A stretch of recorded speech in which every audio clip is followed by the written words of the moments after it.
de podcast. Donc là, c'est bon, ça tourne partout. Aujourd'hui, de quoi on va parler? On va parler de comment construire sa Dream Team. Donc ça va parler un peu de l'entourage, de... Ouais, un petit souci. Je vais mettre ça de l'autre côté parce que sur Instagram, le réseau ne fonctionne pas. Super si je me mets là. Et ici, je pense qu'on va être bon. Donc voilà, c'est bon. Donc comment construire sa Dream Team? Ça va parler de son entourage en fait en début de carrière, donc sa famille, ses amis proches. Et après par la suite, comment on développe tout ça. Alors le premier point que j'aimerais bien souligner, et ça c'est quelque chose que j'ai vécu en fait, c'est pourquoi on a envie d'en parler et à tout le monde en fait. C'est-à-dire qu'au début, on est souvent très excité, très motivé, et on a besoin de validation, on a besoin d'en parler à tout le monde pour dire «Ah, t'as vu, c'est génial, j'ai une bonne idée», de partager ses idées, de partager ses ambitions, et en fait un peu d'envoyer de l'énergie, et que l'autre personne vous renvoie de l'énergie. Bon, c'est humain évidemment de, je ne veux pas dire la première personne qu'on croise de vouloir lui partager ça, mais ça se comprend, et donc du coup, c'est les parents, nos amis qui n'ont peut-être pas les mêmes aspirations, en tout cas, qui ne sont pas motivés par le même business, par le même secteur. Et est-ce que c'est judicieux de faire ça? Alors c'est une erreur naturelle, comme je le disais. Je pense que c'est bien parfois de les faire, les erreurs, tout en étant conscient qu'on est dans le faux, ou en tout cas c'est pas le bon chemin. Mais pour bien conscientiser, et par rapport à ça, la solution pour moi, c'est les podcasts. Donc, c'est-à-dire d'écouter des podcasts ou de le faire comme moi je fais, parce que c'est un peu une sorte de thérapie inversée, si vous voulez, les podcasts. C'est souvent, on a l'habitude, ah oui, tu vas chez un psychologue et tu déballes tout ce que tu as sur le cœur et tout ça. Eh ben moi, c'est un peu comme ça que je vois le podcast, c'est-à-dire que je vide un peu mon cerveau et mes idées. En tout cas, je les diffuse comme ça. Et c'est ça aussi que je cherche à faire, c'est ou rencontrer des personnes qui sont intéressées, ou bien vous aiguiller sur les moments que j'ai déjà traversés. Donc voilà la solution, si vous êtes au stade 1, on va dire, ou tout ça, écoutez des podcasts et partagez avec d'autres personnes, écoutez, ou bien faites la même chose que moi, lancez-vous et videz votre sac sur un podcast. Alors la partie 2 aussi, le fait de communiquer et comment construire sa Dream Team, c'est de parler trop tôt en fait. Et c'est-à-dire quand tu fais ça, dire voilà, je veux faire ma marque de bière, c'est du vécu, hein, ça c'est ce que j'ai fait, je veux me lancer dans l'immobilier, je veux une société de location de voitures.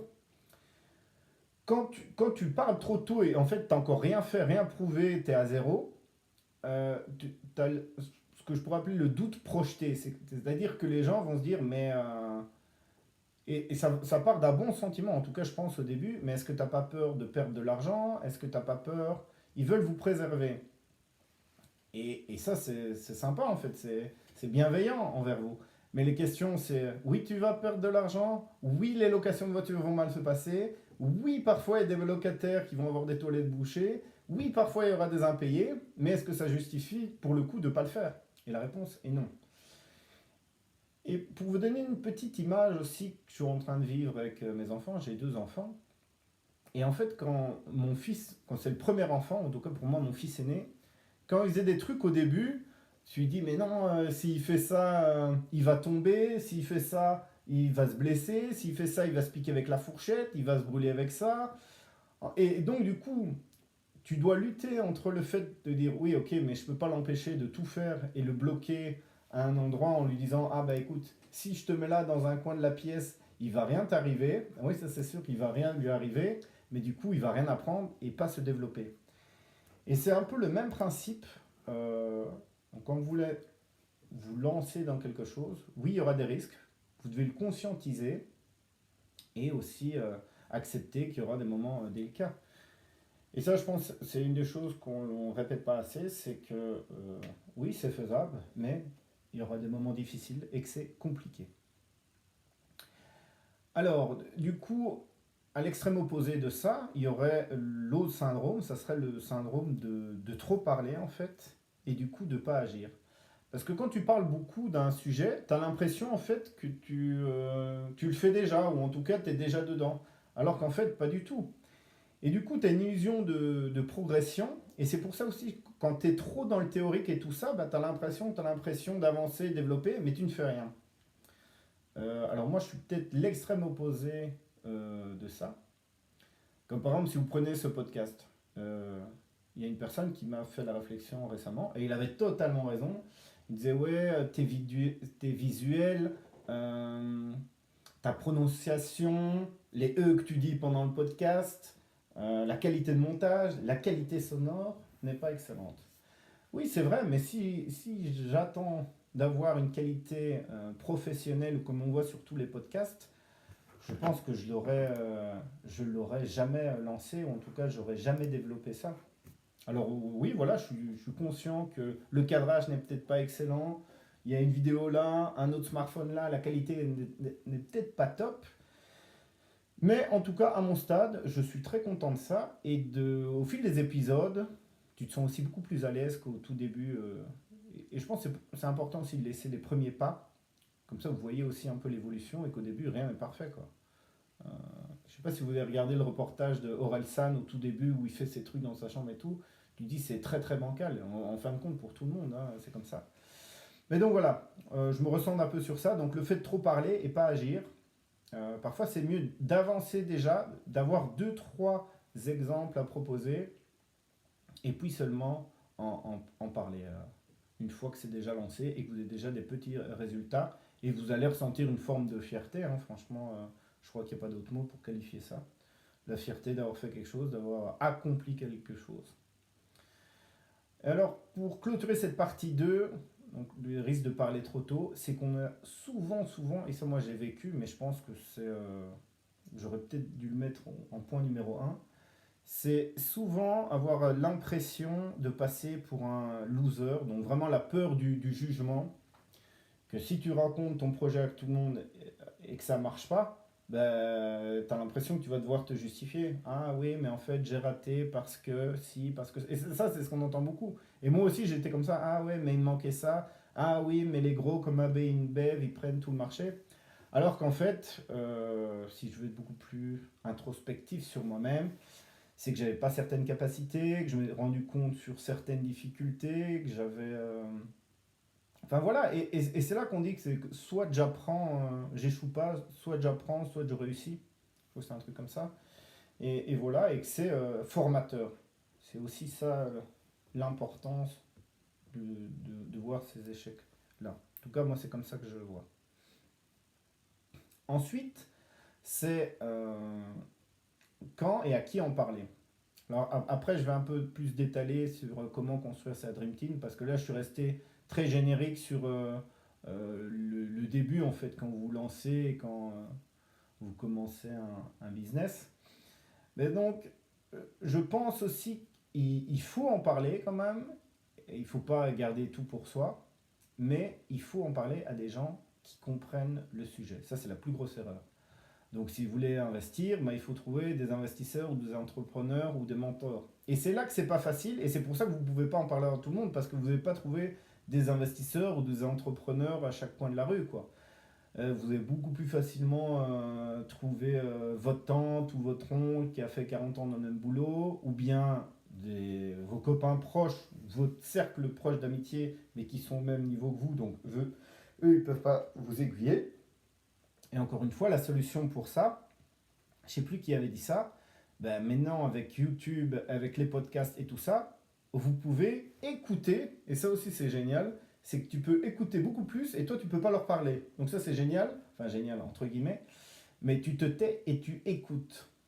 Euh, du moins en tout cas pendant les premières périodes, après tu peux un peu commencer à interagir avec eux et voir ce que tu peux apporter.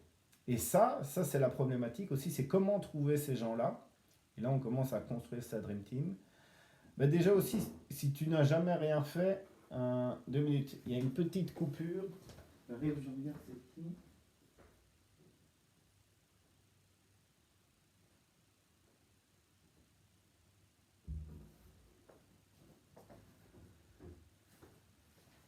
Je ne sais pas du tout qui a toqué à la porte, mais bref, c'est pas grave. Pourtant, j'avais tout mis sur mode avion et tout ça, donc il n'y avait aucun rendez-vous en ce moment. Mais bref, où est-ce que j'en étais? Donc oui, à qui on parlait? Parfois avec des inconnus en fait, ou des événements où ils ne te connaissent pas, ils n'ont pas ton historique, ils n'ont pas ton passé. Et du coup, tu peux te livrer beaucoup plus sereinement en fait, et te présenter à elles-mêmes comme ça directement, en disant voilà, moi je suis monsieur un tel, voilà ce que je fais. Il y a beaucoup moins de jugement par rapport à ça. Alors, tu dois garder aussi souvent à l'idée certaines façons de faire, c'est-à-dire que ça doit essayer d'être clair, de tester des choses et tu n'as pas besoin d'en faire trop de pub. Parce que ça, c'est aussi l'autre point, c'est qu'au début, je pensais qu'il fallait faire beaucoup de pub, beaucoup de bruit, entre guillemets, alors que tu n'as rien compris et que tu dois agir avant de faire la pub. La pub, c'est pour accélérer en fait. Si tu accélères mais que tu n'as pas démarré la machine, ça te servira à rien. Par rapport à ça aussi, ça te permet de protéger ton énergie. Tu vois que tu gardes encore l'espoir, si on peut appeler ça comme ça. Et si tu fais pas ça, en fait, tu vas vite être démoralisé. Donc moi, ça c'est mon expérience que j'ai eue par rapport à ça. Non, je vais un peu plus détailler dans le vif du sujet, c'est-à-dire comment construire réellement ta Dream Team. Je pense qu'il y a des gens dans mon entourage, euh, des connaissances, qui m'ont aidé sans faire grand-chose. Alors qu'est-ce que je veux dire par là? C'est qu'en fait, il y avait des personnes qui n'étaient pas intéressées par ce que je voulais faire, qui m'ont pas dit non, ne fais pas ça, ou si, fais ça, ou ah, attention, ça tu vas te faire peur et tout ça. Mais juste le simple fait d'écouter, d'être présent et d'avoir une forme de soutien passif, ça m'a aidé. Et comment j'aime bien représenter ça? On m'a souvent conseillé le manga Luffy, One Piece. Bon, je l'ai pas encore terminé, mais il paraît que c'est un super manga. Et en gros, le personnage principal dans le truc, il se construit un peu son équipe avec des gens qu'il rencontre. Et parfois, tu vois que tu as des gens qui n'ont pas vraiment de talent apparent, ou en tout cas d'avantage. Et tu dis, bon, bah tiens, pourquoi il prend cette personne-là? Et il arrive à construire ça. Et ça, donc, c'est cette première personne. Ce sont des gens qui écoutent sans trop jugement, euh, mais juste par bienveillance, on va dire, avoir un ami bienveillant, comme ça, et qui sont là, et qui vous passez des moments où vous décompressez un petit peu, ou parlez d'autres choses, même parfois juste ça, ça peut vous aider. L'autre point, et ça, je pense que c'est pas donné à tout le monde, c'est d'avoir des amis d'enfance, ou en tout cas des liens depuis longtemps. Et ça vous permet aussi de vous structurer et d'avoir des bases solides. Alors il y a certaines personnes qui disent qu'il faut faire parfois table rase. Je pense que ça dépend, hein. Je pense qu'il y a des gens qui ont encore des amis d'enfance. Évidemment, si tu n'as pas eu la chance, entre guillemets, ou de connexion d'avoir des amis d'enfance, ou en tout cas de développer des liens, bah, c'est beaucoup plus facile de resetter tout ça et redémarrer à zéro, ou en tout cas de les sortir de ta vie, quoi. Ensuite, pour tout ce qui est association, c'est un sujet qu'on parle aussi pas mal d'associations sur différents profils. Et en fait, je pense qu'ils émergent un peu naturellement. Je ne sais pas si vous avez déjà cuit des gnocchis dans l'eau chaude comme ça. Et en fait, donc l'eau bout, c'est très imagé, hein. L'eau bout, vous plongez les gnocchis dans l'eau bouillante et tout est à la surface. Et quand est-ce que tu sais qu'ils sont cuits? C'est quand ils remontent à la surface. Eh ben, c'est un peu ce qui se passe dans mon parcours. C'est-à-dire, moi, je représente la flamme et le gaz. Donc, tu mets de l'énergie, tu fais des projets, tu te plantes, tu recommences, tu avances, tu développes. Et ce qui n'est pas évident, c'est que tu ne sais jamais quand le gnocchi va remonter à la surface. En l'occurrence, l'associé. Mais toute cette énergie qui fait ça, à un moment donné, quand c'est le moment, ça émerge naturellement et ça apparaît à toi naturellement. Alors, je sais que ça va pas être évident à reproduire ça Ils vont dire, ouais, bon, t'es bien gentil avec ton histoire, mais voilà. Mais rationnellement, j'ai pas envie de vous raconter des conneries. Voilà ce qui s'est passé dans ma vie, que ça soit pour des partenaires bancaires, que ça soit aussi pour des gens qui m'ont aidé dans tel ou tel business. Ils sont apparus, je ne vais pas dire sans raison, parce que j'ai quand même fouillé et tout ça, mais à un moment donné, les planètes s'alignent et t'arrives ça. Pour les associés aussi, parfois, il ne faut pas aller chercher très très loin. Parfois, ils sont à une ou deux personnes de toi.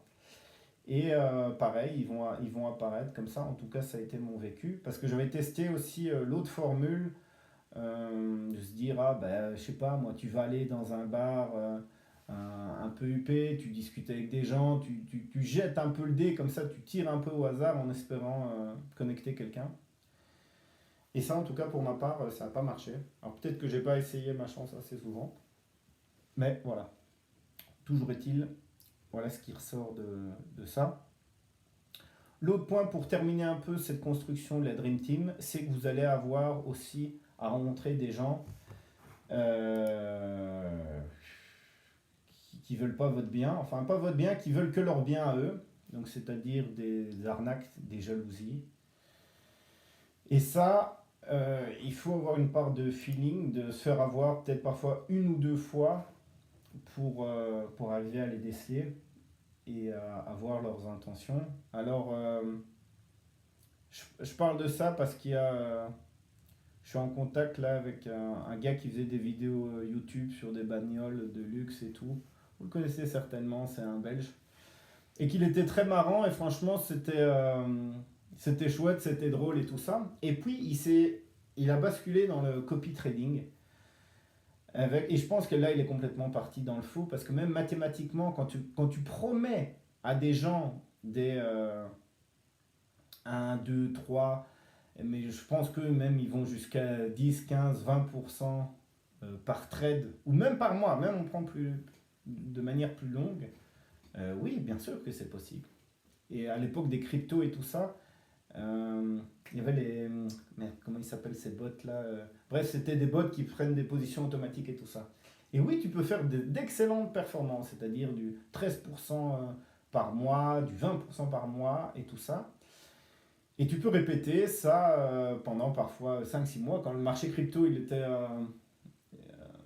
qui grimpait fort et tout, c'était incroyable. Donc oui, c'est possible, mais ce qu'ils oublient parfois de dire avec ça, c'est que ça peut te cramer toute ta position aussi, et tu peux aller à zéro. Donc ok, tu gagnes et tout. Si tu arrives à dire, ah ben, par exemple, tu as mis, je sais pas moi, 1000 euros, tu as 1000 euros de gain et tout ça, évidemment, tu peux laisser tourner, parce que tu sais que si tu perds ça, tu as quand même gagné 1000 euros, donc tu es à zéro. Et tout ce qui est ça, il est du bonus. Mais même mathématiquement, si tu fais 10 ça, 10% par mois, avec un capital comme ça et que tu as une formule qui marche, en fait, tu n'as plus besoin de... Pourquoi tu partages ton secret? Si tu gagnes déjà d'intérêt avec l'exponentiel et tout ça. Bref, j'avais fait les simulations, mais je crois qu'en 17 ans, je crois même moins, avec une base de 100 euros ou même 1000 euros, hein, tu as ce copy trading qui te promettent des 7% par mois, hein. Tu deviens l'homme le plus riche du monde en, je sais pas, 17 ans ou 7 ans. En tout cas, quand tu fais les calculs mathématiques, tu arrives à des chiffres complètement démentiels.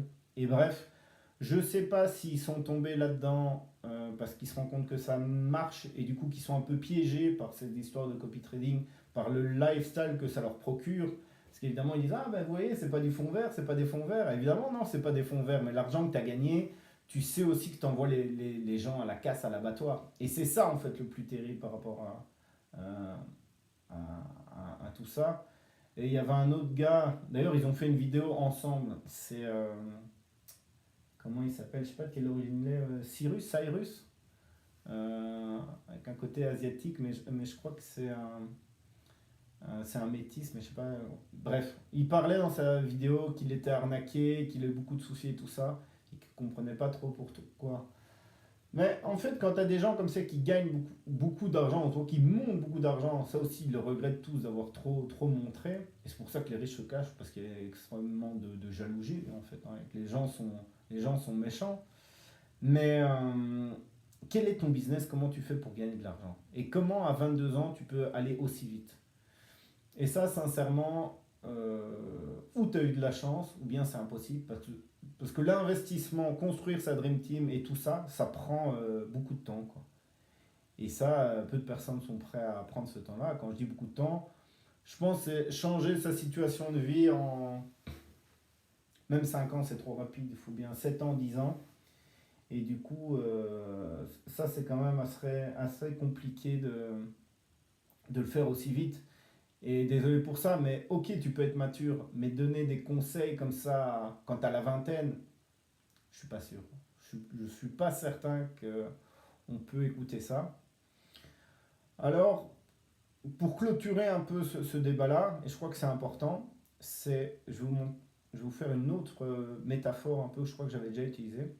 C'est que je connaissais une personne, une amie à ma petite sœur, qui avait grandi très vite en fait. Mais vraiment très vite, elle était arrivée à 1,80 m à, je sais pas, 15 ans et tout ça. Ou même, non, j'ai pas d'autres exemples, mais je crois pas que le basketteur, là, Wembanyama, il a eu des fractures ou des trucs comme ça, mais bref. Quand tu as un os qui grandit trop vite comme ça, est-ce qu'il est vraiment solide ou est-ce qu'il a des risques de fracture plus importantes? Elle, dans son cas, c'est ce qu'elle avait eu. Elle s'était souvent cassé les os parce que ça avait grandi trop vite. Et je pense que pour le business, pour la croissance et tout ça, grandir trop vite et se développer d'un coup, ou même gagner à l'euro million comme ça, d'un coup instantanément, c'est pas bon. Vaut mieux aller doucement. Alors oui, c'est plus chiant, oui, ça prend plus de temps, mais au moins tu as une base solide et tu as l'expérience aussi de vie qui te fait arriver à tout ça. Donc voilà un peu tous mes conseils pour construire sa Dream Team. Et c'est pas que dans le business en fait, hein. Ça peut se reproduire aussi pour la vie en général. L'autre point que je voudrais mettre aussi, c'est que par rapport au temps qu'il faut aussi pour maintenir des amitiés, des relations sociales, on n'en parle pas souvent, mais je pense que c'est impossible d'avoir, je sais pas moi, 100 meilleurs amis par exemple, parce que tu peux pas être avoir des communications au téléphone, tu es limité en temps en fait. Avoir des moments de vie, avoir le temps de partager et tout ça. Et du coup, c'est pour ça aussi que ta Dream Team se réduit, on va dire, à 5 personnes proches et 25 dans l'entourage. Et tu peux avoir beaucoup de connaissances, de connexions superficielles, d'intérêts superficiels, mais plus, ça me paraît quand même assez compliqué.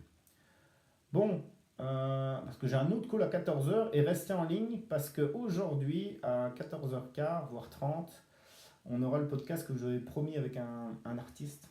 Donc, restez connectés. Je termine quand même par la série de la semaine et ça va aller avec tout ce que je parlais en ce moment. C'est la série sur Netflix Karma, une série coréenne. Franchement, génial, bien construit, ça tient bien en haleine. C'est assez simple, hein, le truc. Ça parle du karma des gens. Donc c'est 5 personnes ou 6 personnes. Où on a à chaque fois un épisode, ça parle d'une personne. Et à la fin, on voit qu'il y a des liens entre tout cela. Je vous avoue que je suis pas trop dans ces délires-là de spiritualité, pardon. Mais force est de constater, au final, je trouve ça logique. C'est quand tu fais du bien autour de toi et que tu es bienveillant, eh ben, tu as des bonnes choses qui t'arrivent. Et quand tu fais des conneries, que tu t'attires des problèmes et tout ça, eh ben, tu as des problèmes qui t'arrivent. Et en fait, c'est assez logique. Mais donc, regardez cette série, dites-moi ce que vous en pensez. Point numéro 2, l'anecdote location de la semaine, c'est les locataires fantômes. Le fléau de la communication, plutôt de la non-communication. C'est très compliqué avec ça, parce que tu n'as plus aucun recours. Quand ils te ghostent, t'es foutu. Donc je vous ai déjà parlé de mon locataire qui me devait 8000 euros, qui me doit toujours 8000 euros. Apparemment, il s'est barré en Espagne. Donc il avait déjà pas mal de problèmes en Belgique, défaut d'assurance, sans permis, payait pas les allocations de ses ouvriers, de ses employés. Et du coup il s'est barré. Alors ça c'est clairement un défaut de l'Europe, parce qu'avec l'ouverture de l'Europe, en fait tu as des législations différentes entre les pays, t'as pas l'impression qu'ils communiquent. Déjà même la police à Bruxelles, entre communes, t'as pas l'impression qu'ils communiquent. Alors quand c'est dans un autre pays, ben voilà, c'est foutu. Et donc il s'est barré là-bas. Donc je crois que je peux m'asseoir dessus. J'aurais pu mettre. D'ailleurs, est-ce que ça ne sera pas ça le bon titre? J'ai perdu 8 000 € à cause d'un locataire. Donc oui, ça peut vous arriver aussi. Et, euh, et ça fait jamais plaisir en fait. Parce que tu te rends compte, quand tu perds ça, là j'avais repris un taf salarié, hein, comme je vous l'avais dit, bah, c'est comme si tu avais volé en fait 4 mois de ta vie en fait. C'est comme ça que je le perçois un peu plus moi, en temps de vie. Donc c'est comme si pendant 4 mois on dit voilà, tu vas en prison, tu fais un truc, t'as pas envie, et ça te les a perdus. Et tu ne seras pas les récupérer. Mais bon, bref, c'est comme ça. Donc la non-communication aussi très très problématique. J'ai pas encore trouvé vraiment de solution à ça. Mis à part essayer de bien cadenasser tout ça avant et de faire le bon choix. Mais quand quelqu'un n'a plus envie de te répondre, c'est très très compliqué. Et il n'y a pas vraiment de loi qui pénalise quelqu'un qui ne te répond pas. Donc voilà. L'autre point sur le marché IMO, c'est ce que je remarque de plus en plus, c'est la grande différence entre le prix d'une maison et la valeur d'une maison. Avec l'augmentation des travaux de rénovation, de la problématique de faire les travaux et tout ça, il y a beaucoup de vendeurs qui sont bloqués sur un prix et qui ne voient pas la valeur, on va dire, vraiment intrinsèque. On pourrait parler des experts immobiliers quand ils viennent faire leur expertise. Est-ce que... Non, je crois qu'ils mettent... Non, ils mettent valeur, justement. Et c'est là que c'est un... Ils devraient juste mettre prix affiché ou prix espéré ou supposition de prix à la revente, mais pas valeur, parce que valeur, ça veut vraiment déterminer quelle est la véritable valeur du bien. Et je trouve que ça, c'est jamais correctement retranscrit. Donc, ils ne devraient pas utiliser ce mot-là.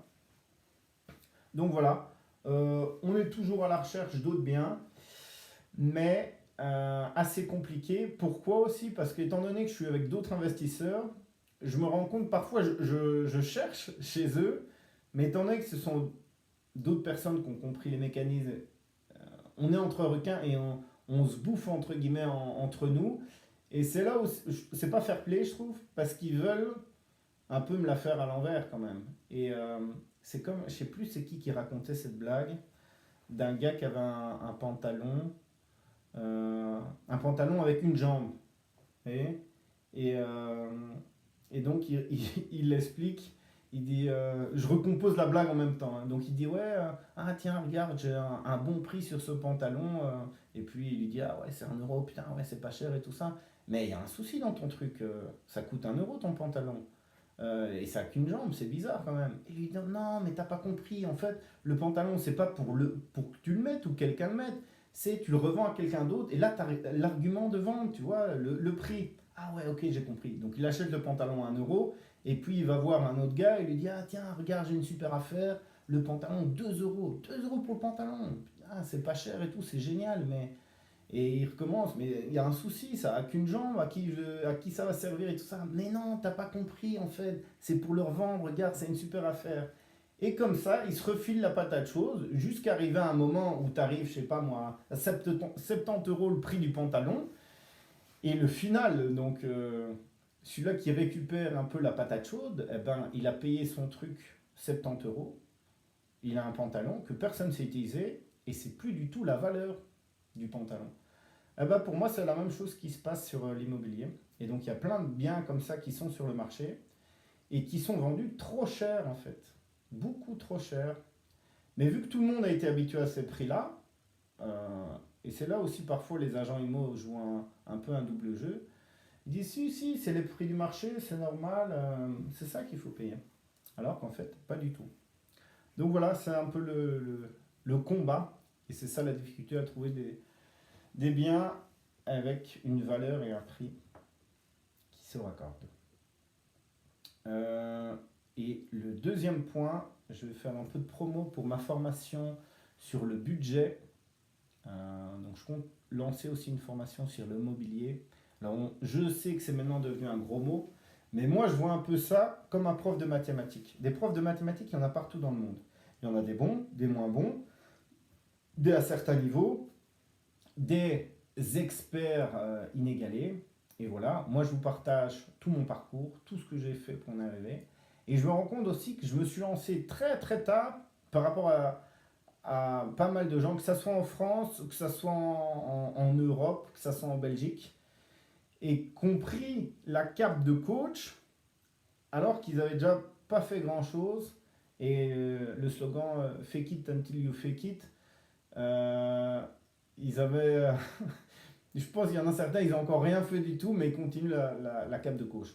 Mais je voudrais quand même signaler, c'est possible, il y en a même beaucoup qui peuvent être des très bons coachs et des très bons formateurs sans obligatoirement avoir fait beaucoup de trucs. Bon, c'est beaucoup plus rare parce que tu prends les entraîneurs de foot par exemple, tu as Mourinho. Mourinho, je pense, ça n'a pas été un terrible joueur. Il n'a pas gagné grand-chose en tant que joueur, mais c'est un terrible coach. Après, tu as tous les autres qui sont Zidane, Ancelotti, qui ont des carrières de Didier Deschamps, qui ont des carrières de joueurs de foot et qui sont des bons entraîneurs. Et après, tu as aussi des entraîneurs, des bons entraîneurs qui étaient des joueurs moyens, donc c'est un peu le mélange de tout ça. Bref, formation budget, pourquoi je vous parlais de ça? C'est par rapport, j'ai vu une trend TikTok qui disait une femme, 150 euros par semaine, impossible, je ne sais pas vivre avec ça, c'est la galère. Je ne sais pas si vous l'avez vu, ici c'est Charleroi, les gens se droguent, enfin c'était ça un peu le côté comique en me disant ouais c'est pas assez, comment vous voulez que j'achète ma drogue avec 150 euros par semaine et que je me nourrisse. Donc c'était ça un peu qui est comique. Alors, moi je traverse aussi en ce moment une période où je dois épargner un maximum, donc je resserre le budget au maximum. Et bon, je dépasse quand même un peu ce budget-là, mais on est quatre. Et qu'est-ce que j'en tire comme leçon là-dessus? Donc, je vous parle dans ma formation de tout ce que je mets en place. Mais déjà, il y a deux points super importants que je voudrais partager avec vous. C'est l'alcool, le vin, bière, whisky, tout ça. Quand tu es à ce budget-là, tu oublies. Tu oublies parce que c'est un gouffre financier et tu ne peux pas te permettre. Et c'est ça le hic aussi, pour faire parler avec la drogue ou l'alcool, qui est entre guillemets aussi une forme d'addiction. Hein. Bon, accepté en Europe, mais bon, c'est quand même une addiction. C'est si tu fais, je sais pas moi, une bouteille de vin toutes les semaines, et je crois que si tu bois une bouteille de vin toutes les semaines, t'es déjà dans les stats euh, alcooliques, en tout cas gros buveur, tu vois. Tu arrives à quasiment 50 litres de vin par an, et ce qui te fait à 10 euros la bouteille, ça te fait déjà 500 euros. Donc c'est déjà quand même un budget important, quasiment un mois de nourriture juste pour boire ça. Et je le sais bien aussi que boire des bières, que ce soit à la buvette, parfois tu peux compter sans trop de soucis 20 euros par semaine, tu vois. Après le foot et tout ça, tu dépenses 5-10 euros. Ça va super vite, et encore, je reste calme. Si tu vas en boîte et tout ça, le budget, il décolle. Donc, si tu as un petit budget comme ça, l'alcool, le vin et tout ça, tu peux oublier. Donc, ouais, il faut faire une croix dessus, mais c'est comme ça. Il faut être, je crois, radical là-dessus. Pareil sur les cigarettes. Alors moi j'ai mis un truc en place sur Revolut où en fait toutes les semaines je mets 5 euros et j'appelle ça mon compte fumeur en fait. Et je vois mon compte principal Revolut qui diminue et je me dis putain mais où est-ce qu'il passe tous ces argent? Et en fait il est transféré automatiquement sur mon compte fumeur et tu te rends compte c'est aussi un gouffre à pognon énorme. Je crois que c'est 7 euros le paquet, même parfois les plus grands tu es aussi à 10. Si tu le fais par jour ça te fait 70 euros par semaine, la moitié d'un budget nourriture. Pareil, par an, tu arrives à 700, 1000 balles pour fumer. Donc ça aussi, malheureusement, tu dois éliminer complètement la cigarette. Deux grosses addictions. L'autre point aussi, dans mon budget actuel, c'est qu'est-ce qu'on peut boire avec un budget comme ça? Ah ben en fait, pas grand-chose. Tu te rends compte, tous les sodas, que ce soit Sprite, Coca-Cola, Schweppes Tonic, Oasis, tous les trucs un peu fancy, tu peux éviter. Hein. Tu peux prendre des jus de pomme, des trucs un peu dans la marque du fournisseur, tu vois. Et dès que tu déviens un peu, que tu commences à t'acheter des Tropicana à 4-5 euros avec l'inflation maintenant, tu vois, euh, compliqué. Hein. Compliqué parce que ça booste, ça détruit ton budget complet. Alors, l'autre point, c'est que pour tenir par semaine avec 150 euros, ça fait plus ou moins 20 euros par jour à 4. Donc, pour les fruits et légumes, non, le point le plus important sur lequel je voudrais rebondir, c'est que tu dois cuisiner. En fait, tu n'as plus le choix. Manger à l'extérieur, manger des sandwichs, qu'on fasse à ta place, tu n'es pas en position de faire ça. Oublie ça directement, ça ne va pas bien se passer du tout. Donc, du patch cooking, tu vois, ou faire du riz cantonais, tu vois, ou des trucs de pâtes, en fait, et tu répartis par. Et t'as tes petits lunchs, là, tu vois, lundi, mardi, mercredi. Peut-être pas sur 7 jours, mais 2 3 jours, tu sais le faire, tu vois. Et dire, voilà, j'ai un paquet de pâtes, 500 grammes, je me fais mes 3 lunchs et basta. C'est ça qu'il faut faire parce que moi, j'ai la tentation plus d'être dans un supermarché. Et donc, du coup, tu achètes beaucoup plus facilement et tu as, juste pour toi, hein, c'est pas pour toute la famille, tu as de l'argent comme ça qui part 5 euros très très facilement par jour. Donc si tout le monde fait ça, bah, tu es déjà à 20 euros. Donc ça aussi, assez compliqué. Oublier les gâteaux, les biscuits que tu achètes, tout ça, sauf peut-être les premiers prix, mais ça c'est un gros gouffre.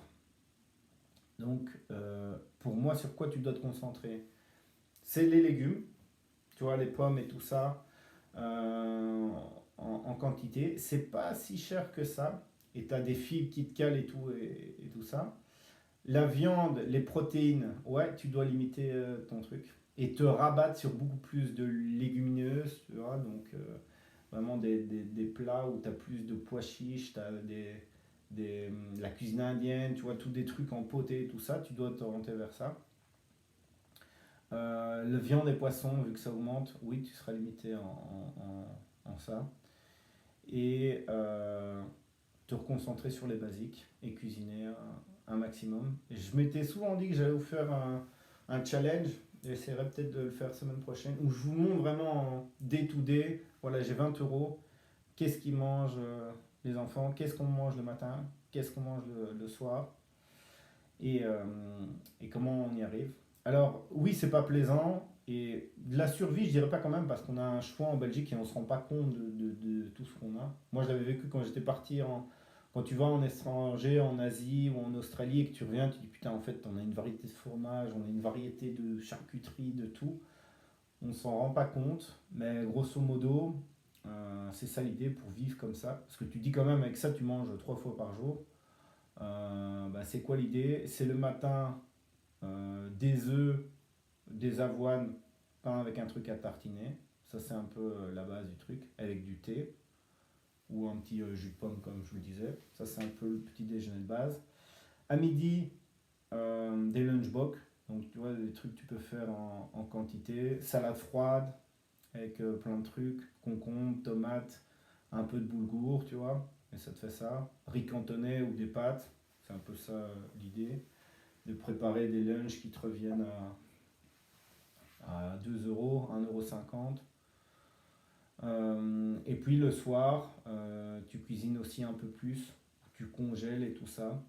Et, donc voilà, avec intégrer des légumineuses, faire attention à tous les points que je vous dis, alcool, euh, tous les softs un peu pétillants, tous les gâteaux et tout ça que tu achètes, t'oublies, la cigarette, t'oublies, et cuisiner un maximum et faire en quantité.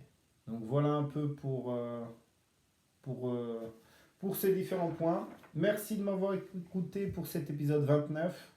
Dans quasiment 1 heure, il y aura l'invité qui va arriver. C'est un des premiers artistes qui viendra ici. Et je le répète, si vous avez envie de passer sur un podcast pour présenter votre projet ou pour parler de budget ou de tout et de rien, n'hésitez pas, contactez-moi. Si vous avez besoin de voitures de location, j'en ai disponible sur Wavre et sur Bruxelles. Si vous cherchez des logements, je n'ai plus rien de disponible en ce moment, mais il y aura bientôt 4 chambres disponibles au mois de juin. Donc ça arrive. On a un autre projet que je devrais vous parler d'ici 1 à 2 semaines. Et voilà, si vous voulez vous former pour la gestion du budget, n'hésitez pas. Et comme je le dis, c'est des choses que vous allez acquérir. Il faudra les garder à l'esprit et les appliquer tout au long de votre vie.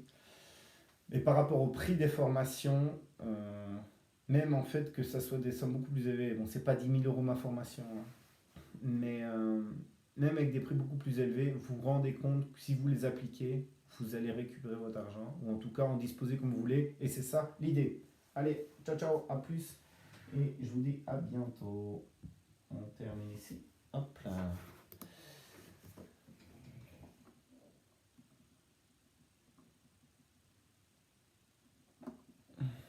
Et ici je clôture.